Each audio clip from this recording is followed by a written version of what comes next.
নমস্কার বন্ধুরা, তো নতুন একটি ভিডিও নিয়ে আবার চলে এলাম। আজ বৃহস্পতিবার, নিরামিষ, তাই ভাবছি কি করা যায়। তো বাড়িতে পনির ছিল, পনিরটাকে অল্প করে ভেজে নিয়ে এদিকে উষ্ণ গরম জলে নুন চিনি দিয়ে রেখে দিলাম। দেখুন, তারপর ক্যাপসিকাম ও টমেটো অল্প 5 ফোড়ন দিয়ে আলুগুলো দিয়ে ভালো করে কষে নিলাম। এর মধ্যে অল্প হলুদ, জিরে গুঁড়ো, একটু ভাজা মশলা দিয়ে ভালো করে কষে নেব। এরপর জল দিয়ে দিয়েছি, এরপর মটরশুঁটিগুলো দিয়ে দিয়েছি। এবার পনিরগুলো দিয়ে দিলাম, ভালো করে ফুটিয়ে নিচ্ছি। এই যে পনির আলুর তরকারি রেডি। এবার নামানোর আগে অল্প গরম মশলা দিয়ে দিয়েছি। দেখুন, অন্যদিকে আমি বাটিতে ময়দা নিয়েছি অল্প, এর মধ্যে নুন, চিনি, সাদা তেল দিয়েছি। এবার গরম জলে মেখে নিয়ে এই যে নিচি তৈরি করে নিয়েছি।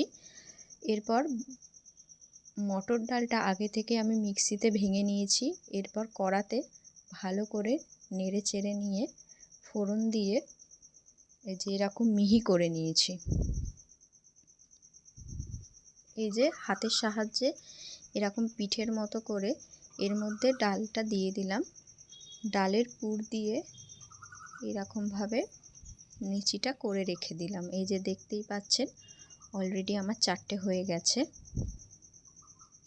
তো ঝটপট বেলে নিয়েছি ডাল পুরিটা।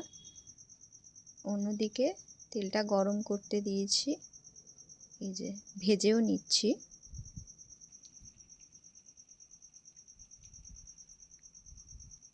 এই যে আমি একটু লাল করেই ভেজেছি, যাতে খেতে একটু মুচমুচে হয় আর ভালো লাগে। এই যে আমি একটা করে এরকমভাবেই তেলে দিচ্ছি আর অন্যটা তুলেও নিচ্ছি।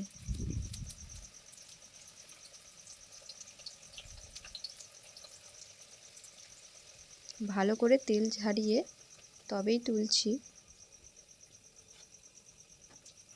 এই যে রাতের ডিনার রেডি হয়ে গেল, ডাল পুরি ও পনির আলুর তরকারি।